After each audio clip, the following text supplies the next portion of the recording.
The city was dying, buildings burned. The sky was black, screams filled the air. Smoke rose like dark hands covering the stars. This was not a battle, it was a massacre. Jake walked slowly through the broken streets. He wore old armor and a black cloak. A large rifle was strapped to his back. He was a human, a soldier once, but now, he was just trying to stay alive. Explosions still echoed in the distance. Jake's boot stepped over broken glass and bones. His face was calm, but his eyes showed pain. He had seen too much, too many dead, too many lies. War had no heroes, only survivors. Then, from the corner of his ear, he heard it, a voice weak but clear. "Please, someone help my mom." Jake stopped. The voice came again.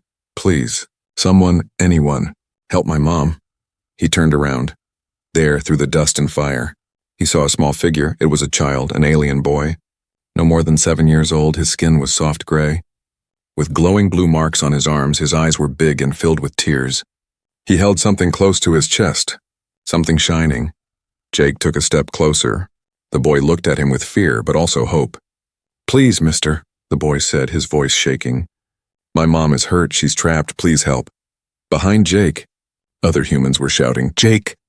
"Leave him," one called. "It's a trick. They use kids to bait us," another said. Jake didn't answer. He kept looking at the boy. There was no hate in the boy's eyes. No tricks, just fear. "What's your name?" Jake asked softly. "Kilo," the boy replied, wiping his nose.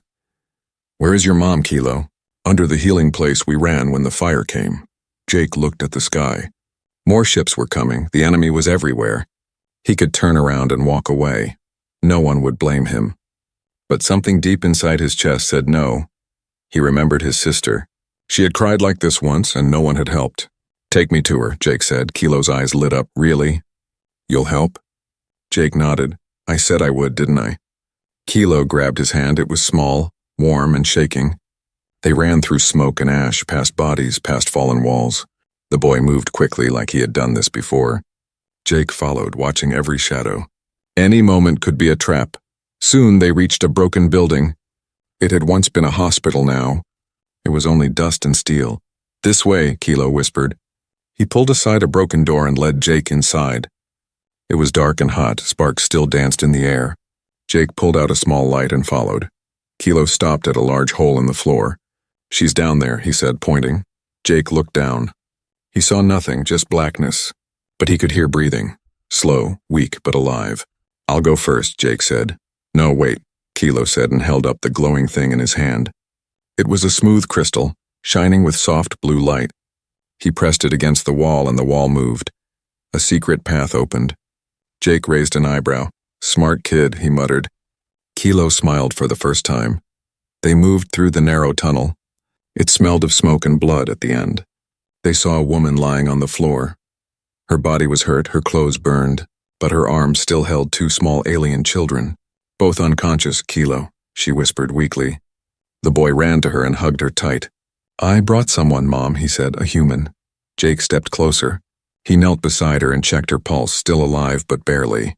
He looked around. No food, no medicine, no safety. Just a mother trying to protect others. Just a boy looking for help. A sound came from behind. Jake turned quickly. Gun ready. Voices. Footsteps. The enemy had found them.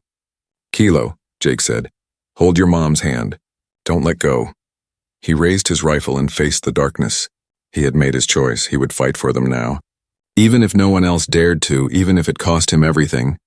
The fire was getting closer. The air was thick, hot, and heavy. Jake held his rifle tight, ready to protect behind him. Kilo hugged his mother, Mari, whispering softly in her ear. Her breathing was slow, her body weak, but her eyes still opened when she heard her son's voice.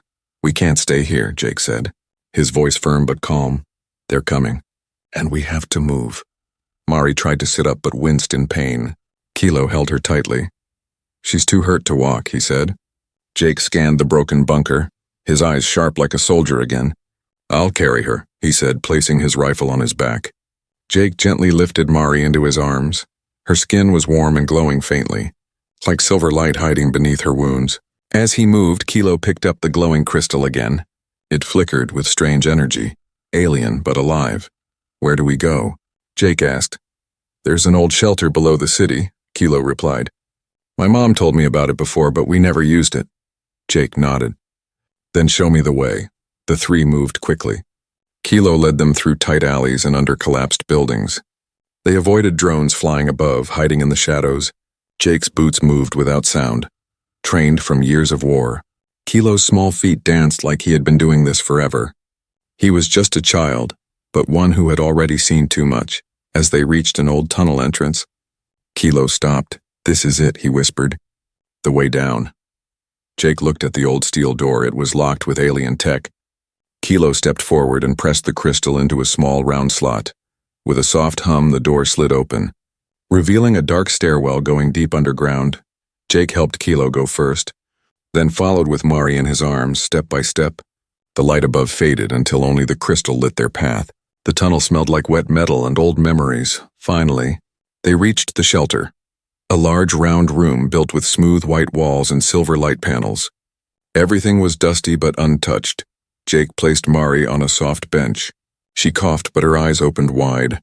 "We're safe," she said softly. For now, Kilo sat beside her. Holding her hand, Jake looked around, checking every corner. No cameras. No guards, just silence. Jake turned to Kilo. "What happened up there?" Kilo looked down. The sky broke open. Ships came without warning. "They burned everything," Mari added in a weak voice. "They wanted something hidden under our land." Jake narrowed his eyes. "What was it?" Mari looked at her son, then at the crystal. "Not what? Who?" she whispered. Jake's heart beat faster. "You mean Kilo?" She nodded slowly. "He carries something old. Something powerful passed down from my ancestors." Jake looked at the boy again. He seemed small, innocent. But now he saw it. There was something ancient in his eyes. Something deep, something dangerous. "We have to move again soon," Jake said. "They won't stop." As if answering his words, the ground suddenly shook. Dust fell from the ceiling, and a deep rumble echoed through the shelter. "They found us," Jake growled, grabbing his rifle. He moved to the door. Checking the entrance, Kilo ran to his side. "Wait," he said. "There's another way out." He pointed to a panel on the far wall. Jake opened it. Behind was another path, leading into a tunnel that seemed even older than the shelter. "Where does this go?" Jake asked. "To the heart of the city ruins," Kilo answered. "To the place where the ancient ship sleeps." Jake's eyes narrowed. "A ship?" Mari nodded weakly. "It's our last hope." Jake looked at the woman, her body failing but her spirit burning. "You want me to take him there?" "He needs someone strong to protect him," she said, her voice like a breeze. "Someone brave." Jake paused, thinking. He had been many things in life. A soldier, a fighter, a wanderer. But maybe this was why he was still alive, not to destroy, but to protect. Suddenly, loud bangs echoed from above. The entrance door shook violently. "They're here," Jake shouted, grabbing his rifle and pulling the tunnel door open. "Go now," he said, motioning Kilo forward. Kilo hesitated, looking back at his mother. She smiled faintly. "Go with him, my son. I'll follow when I can." Jake took Kilo's hand and pulled him into the dark tunnel. The door closed behind them. Darkness wrapped around them like a blanket. But Kilo held the crystal forward, and soft blue light lit their way. Behind them, Mari closed her eyes. She reached into her cloak and pressed a hidden switch. The room above would collapse once the enemy entered. She had made her choice too. Jake and Kilo ran deeper into the earth. Behind them, the bunker exploded with fire. The path ahead was unknown. But one thing was clear. This was no longer just escape. It was a mission, and Jake was now part of something much bigger. The tunnel was long and cold. Jake's boots echoed against the metal floor. Beside him, Kilo walked quietly, the glowing crystal lighting the way. Neither spoke. The silence was too deep, too heavy. Behind them, the sound of the explosion was already far away. But Jake knew it had cost something. Mari had stayed behind. Had she survived? He didn't know. But the mission was clear now. Protect the boy no matter what, how much farther. Jake asked softly. Kilo looked up, his face pale but calm. "We're close," he said. "The tunnel ends at the old healing chamber. My mother used to work there." Jake nodded. He didn't understand everything, but he trusted Kilo more with every step. The path turned into stone, the air warmer. They reached a round doorway made of smooth white light. As Kilo stepped closer, the crystal pulsed in his hand. The door opened with a gentle hum. Inside was a huge chamber glowing softly. Old machines lined the walls. Strange lights floated in the air like fireflies. And in the center of the room, someone was waiting. It was Mari. She was alive, sitting on her knees, her eyes closed. A pale silver light wrapped around her hands, and around her 3 wounded aliens lay on the ground. Breathing slowly, Jake stared in disbelief. He had seen soldiers die from wounds like these. But here they were, alive, stable, glowing with warmth. Mari opened her eyes and smiled weakly. "I made it before the fire reached me," she said. "I used an old exit and came here first." Jake walked to her and helped her stand. "You're stronger than you look," he said. She laughed softly. Mothers usually are. Kilo hugged her tightly. "I thought you were gone," he whispered. "I'll never leave you," she replied. Holding him close, Jake watched them quietly.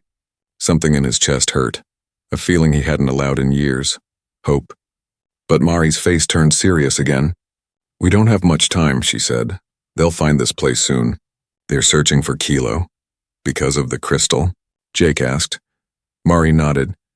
"He's a key," she explained, "to something very old and very dangerous."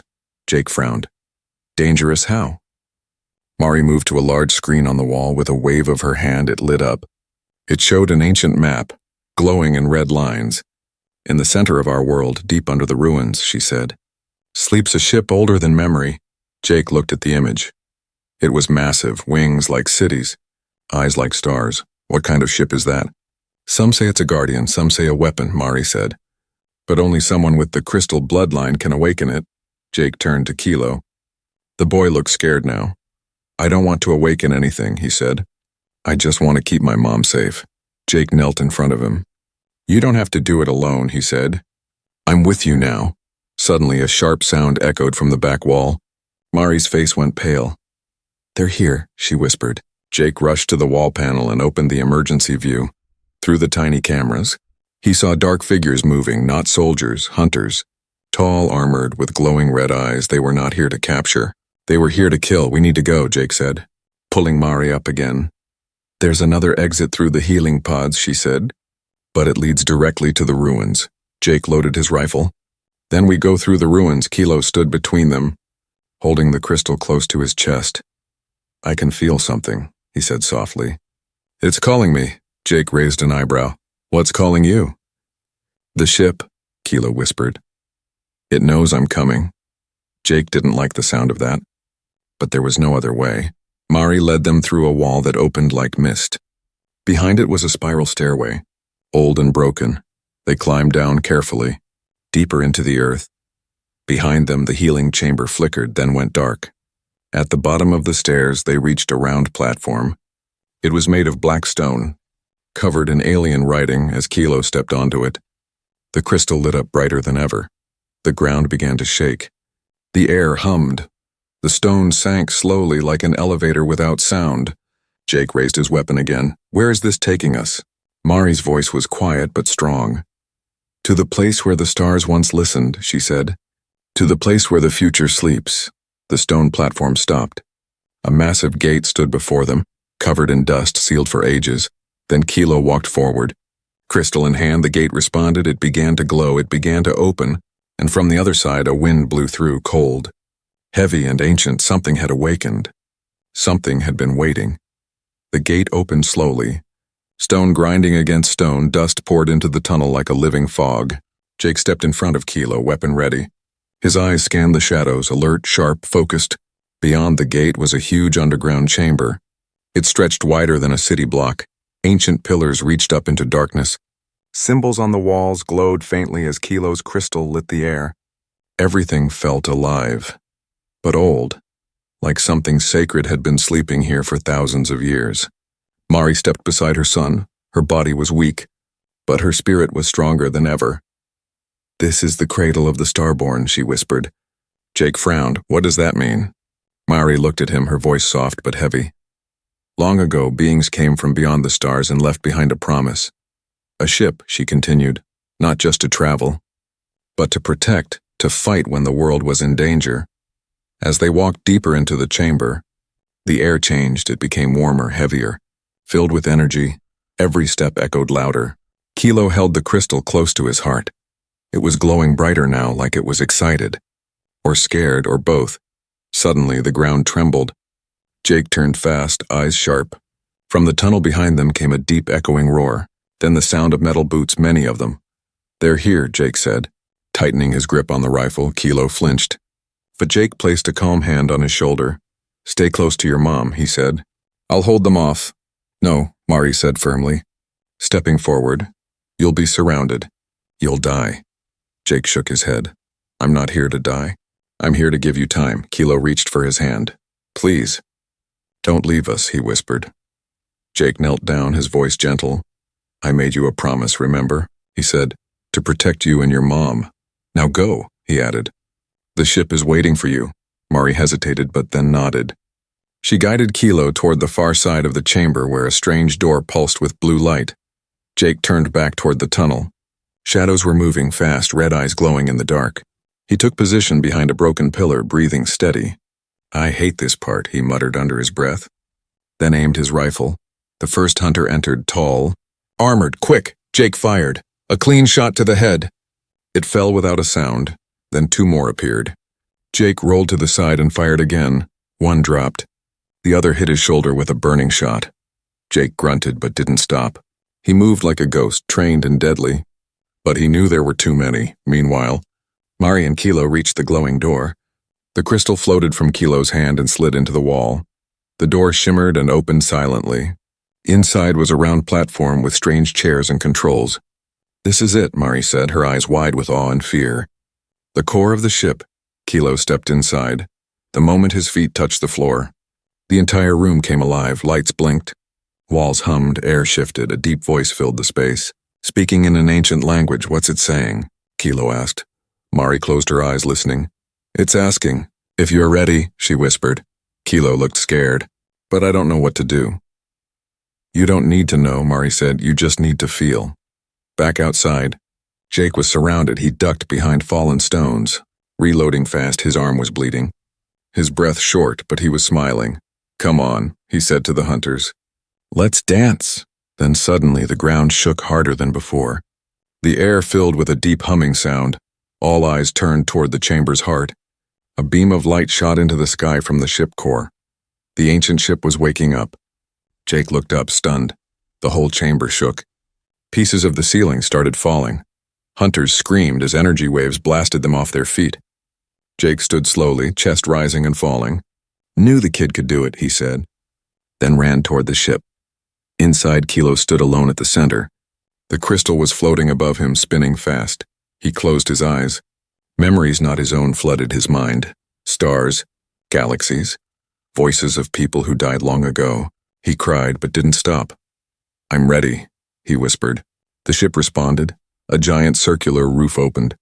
Wind rushed in from above. Outside, the ancient structure broke apart, revealing the head of a massive ship. Shaped like a bird made of stars, Jake ran through falling stones and energy pulses. He jumped onto the rising platform just as the floor behind him collapsed. Mari pulled him inside. "You came back," she said. "I'm not done protecting you yet," Jake replied with a grin. The ship rose into the air. Lights danced around it like a second sky. Below, the enemy forces retreated in fear. Above, the stars opened their arms. Kilo stood in the center, his body glowing. He was no longer just a boy, he was the key to the stars. The ancient ship rose higher into the air. Stone walls crumbled below. Dust and light danced in a silent storm. Jake stood beside Mari, watching the boy at the center of the glowing chamber. Kilo didn't move. His eyes were closed, his hands open. The crystal floated above his head, spinning faster and faster. The hum of the ship grew louder. Lights blinked in patterns no one could understand. Symbols formed in the air, alien words made of pure energy. And then the voice returned. Deep, old, powerful, like thunder wrapped in calm. "Awakening sequence accepted," the ship said. "Starborn soul detected." Jake looked at Mari, confused. "Starborn?" he asked. Mari nodded slowly, her voice shaking. "Kilo's bloodline comes from the builders of this ship," she said. "He was born for this, but he's just a kid," Jake said. "He shouldn't have to carry this weight." "He doesn't have a choice," Mari whispered. "None of us do!" Suddenly Kilo cried out. His body rose off the floor, glowing blue and white. The crystal shot a beam of light into his chest. Mari screamed, running forward, "Kilo!" But Jake grabbed her arm. "Wait," he said. "Look, Kilo was not in pain." His face was calm now. His tears stopped. His hands reached toward the sky. Images began to fill the room. Floating like glass, a burning star, a world torn apart, alien children running, and finally, another boy, holding the same crystal thousands of years ago. He too had awakened the ship, but he had failed. And the ship had gone back to sleep. "This is memory," Mari said, tears in her eyes. "The ship is showing him the past. Why?" Jake asked. "To teach him," Mari replied. "To test him," Kilo opened his eyes. They glowed like twin suns. The ship pulsed once, and the ground outside began to shift. Above them, the ceiling cracked. A huge circular panel slid open, and the sky filled the chamber. Clouds swirled around the ship. Lightning flashed in the distance. And still the ship rose higher. Then the ship's voice spoke again. "You have accepted the burden. Will you protect this world even when it turns against you?" Kilo looked at Mari, then at Jake. His voice was small but clear. "I will." The ship began to change. Walls folded, platforms shifted. A cockpit formed around Kilo, placing him in the pilot's seat. Glowing controls shaped to his hands. Jake watched in amazement. "Is this really happening?" Mari nodded. "Yes," she said. "This is the moment the world changes." But then, sirens echoed through the chamber. Red lights flashed across the walls. The ship's voice turned sharp. "Warning. Enemy forces approaching. Orbit threat level critical." Jake ran to a screen that showed the sky above. Dozens of enemy ships were entering the atmosphere. Black wings, red lights moving like shadows. "They're not done yet," Jake muttered. "They want the ship." Kilo looked at him. "I won't let them take it," he said. Jake placed a hand on his shoulder. "We'll fight together." The ship's weapon system activated. Cannon arms unfolded from its sides, a shield of light spread around it like wings. Kilo focused. The crystal sank into his chest, becoming part of him. The controls responded instantly. The ship turned toward the enemy fleet above. Outside, the enemy ships opened fire. Blazing red energy rained from the sky. But the ancient ship blocked every shot. It moved with speed and grace no human ship could match. Jake took position at a side station. He found targeting controls. His hands moved with soldier's precision. "Let's show them what this ship can do," he said. Together, Jake and Kilo fought. Mari watched, her eyes wide with awe and pride. Blasts filled the sky. Enemies burned and fell. But more were coming, too many. Even the ancient ship began to take hits. The shields flickered. "The controls sparked, Kilo," Mari said. "You must use the core energy." "But it's too strong," he said. "I don't know how." "You do," she whispered. "Just feel it." Kilo placed both hands on the glowing panel. He closed his eyes and reached deep inside himself.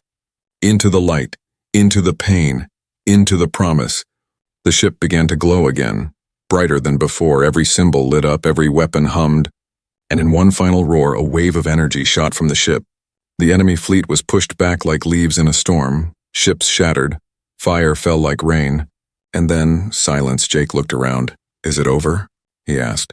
Kilo nodded slowly, breathing hard. "For now," he said. "But they'll be back." Mari stepped forward and touched her son's shoulder. "You did it," she whispered. "You awakened the protector." But just then, the ship spoke again. "A presence has entered the core. Unknown life form detected." Inside, Jake turned. "What does that mean?" The lights dimmed. A dark shape moved in the shadows of the engine room. And a voice spoke, low and cold. "You woke it, child. Now face what sleeps within." The chamber turned cold. Lights dimmed to a soft red. Jake gripped his weapon tightly, scanning the room. Mari stepped closer to Kilo, her body tense. Kilo stood at the center of the cockpit, still glowing faintly, still breathing hard. But something had changed. The ship's voice was calm, but different. "Unrecognized life form inside the core," it repeated. "Warning, internal breach detected." Jake looked at Mari. "What's inside?" he asked. She shook her head slowly. "I don't know," she whispered. Nothing was supposed to be there. Then they heard it. Footsteps, slow, sharp, and heavy, like metal claws against steel. A tall shadow moved beyond the inner walls of the ship. Its shape was twisted, part armor, part flesh. It was not human, not alien. It was something ancient. Starborn child, the voice growled. You woke the ship, but you do not control it. Jake raised his rifle. Whatever you are, back off, he said. The figure stepped into view. It had no eyes, only dark holes where light disappeared. Its chest glowed with the same blue light as Kilo's crystal, but corrupted. That's impossible, Mari whispered. That crystal energy. It's inside him. The figure tilted its head. I was the first to awaken the ship thousands of years ago, it said. But I was betrayed, sealed within the core. Forgotten. Until your child opened the door. Kilo stood tall. I didn't mean to wake you, he said, his voice steady. But I'm not afraid, the creature laughed. A sound like breaking bones. You should be, it said. Because now I will take what you've begun. Suddenly, the ship shook violently. Red sparks burst from the walls. The controls blinked wildly, confused. Jake fired at the creature. But the bullets passed through like smoke. Mari shouted, He's not physical, he's part of the ship now. The ship's voice glitched. System override. Multiple pilots detected. Kilo stepped forward. I won't let you take it, he said. You don't belong here anymore. The corrupted being moved fast. A black wave of energy shot from its chest. Jake grabbed Mari and pulled her to cover. But Kilo didn't move. He closed his eyes. He let the energy hit him. And when it did, the crystal inside his chest burned bright. It pushed back the darkness. The corrupted being screamed in anger. The ship's lights returned, flickering at first, then stabilizing. The ancient systems recognized something deeper. Not just power, but purpose. The ship spoke again. Primary soul confirmed. Kilo of the Starborn line, command accepted. A circle of light formed around Kilo. Panels opened. Wires reached toward him like fingers. But they didn't trap him. They connected like a heartbeat syncing with a machine. Jake stared in disbelief. What's happening to him? He's becoming part of the ship, Mari said. Not just a pilot, something more. The corrupted spirit roared. No, it screamed. I was the chosen one. Kilo opened his eyes, now pure white with power. He raised his hand and the ship responded. Wings of energy spread from its sides. The room became weightless. Everything floated, then snapped back into place with a loud hum. Full power unlocked, the ship announced. Enemy presence detected above orbit. The view screens lit up. Hundreds of enemy warships now floated above the planet. The final wave, the end of the battle. Jake looked at the screen. That's an entire fleet, he muttered. Are we ready for that? Kilo didn't answer with words. He pressed his palm against the main control panel. The ship rose higher. Out of the ground, out of the clouds, into the sky. The sun hit the silver surface of the ship and the world below looked small again. Like before it was burned, like before it cried out for help. Inside, Kilo stood still. Glowing with unity, the ship spoke once more. Final defense system online. Weapons unfolded, giant cannons, laser wings, magnetic shields. Jake moved to a gunner's seat. Mari placed her hand on Kilo's shoulder. We're with you, she said. The enemy ships turned toward them. Red lights locked on target, alarms rang across the sky. The final war was about to begin. Kilo took a breath, his voice calm. Let's show them what Starborn really means, the ship roared. Engines fired, cannons aimed, and from the center of space, a massive enemy ship uncloaked, larger than anything they'd seen before. Its dark voice echoed across the void. Prepare to face your forgotten god. The dark ship floated in space like a ghost. It was massive, far bigger than the ancient Starborn ship. Its surface looked like black stone carved with red symbols. It didn't fly, it hovered alive and watching. Jake stared at it from the window. His hands gripped the control panel tightly. That thing, he whispered. It looks like it eats stars for breakfast. Beside him, Mari placed a hand on his shoulder. But we have something it doesn't, she said. What? Jake asked, eyes still locked on the beast. Hope, she answered. And our son, Kilo, stood in the center of the cockpit. Glowing with calm power, he didn't shake, didn't flinch. He was still just a boy, but no longer afraid. The corrupted voice from the enemy ship echoed again. You carry stolen power, child. Surrender the Starborn core. Or your world will fall, Kilo answered. No, he said. This ship doesn't belong to monsters. It belongs to protectors. With that, the battle began. Enemy ships rained fire from above. Red beams tore across space, but the Starborn ship moved like light itself. Its shields absorbed the blasts, its wings spun with energy. Jake took control of the side weapons. He fired back with perfect aim. Years of battle trained him well. But this time, it felt different this time. He wasn't just fighting to survive, he was fighting for something real. Kilo guided the ship like it was an extension of his heart. He thought, and the ship moved, he focused, and the weapons charged. He hurt, and the ship growled like a living beast. But the enemy godship didn't back down. It unleashed dark energy that bent space itself. One shot tore past the shield and rocked the Starborn ship. Sparks flew, alarm screamed, Mari fell to her knees. Jake helped her up. "You okay?" he asked. She nodded. "I felt worse during childbirth," she said with a weak smile. Kilo cried out, holding his chest. The corrupted voice laughed. "You're too young, too small, too weak. You were never meant to hold this power." Jake turned to him. "Don't listen to that garbage," he said. "You're stronger than anyone I've ever known." Mari touched Kilo's cheek. "You carry not just their power, but our love. Use that," Kilo breathed deeply. He wiped his tears and stood tall. He placed his hands on the glowing core of the ship. "I am Starborn," he said, "and this ends now." The ship responded. A golden light burst from its heart. The wings spread wide, huge and shining like twin suns, all weapons locked on target. Energy gathered in the center, one final strike. One chance to stop the godship forever. The enemy ship fired first. A black beam as thick as a mountain cut through space. It roared with ancient rage. But Kilo was faster fire, he whispered. The Starborn ship fired a pure beam of light. Not just a weapon, but memory, love, pain, and promise. It pushed through the black energy. It reached the enemy ship's core. The corrupted being screamed. Its voice cracked and shattered. The ship cracked in half. Flames poured from every side, and then silence. The battlefield went quiet one by one. The smaller enemy ships turned and fled. Their leader was gone. Their god was defeated. Inside the Starborn ship, the crew sat in stillness. Jake leaned back in his seat. He was covered in sweat, breathing hard. "That was insane," he muttered. Mari sat beside Kilo, brushing his hair. "You did it," she said gently. "You saved us all." Kilo looked around. The ship was calm now. Stars floated outside the window like tiny candles. The earth was below, broken but alive. Jake stood and walked to Kilo. He knelt in front of him. "I've fought in many wars," he said. "Never had a reason until now." "You gave me one," Kilo smiled. "So, what happens now?"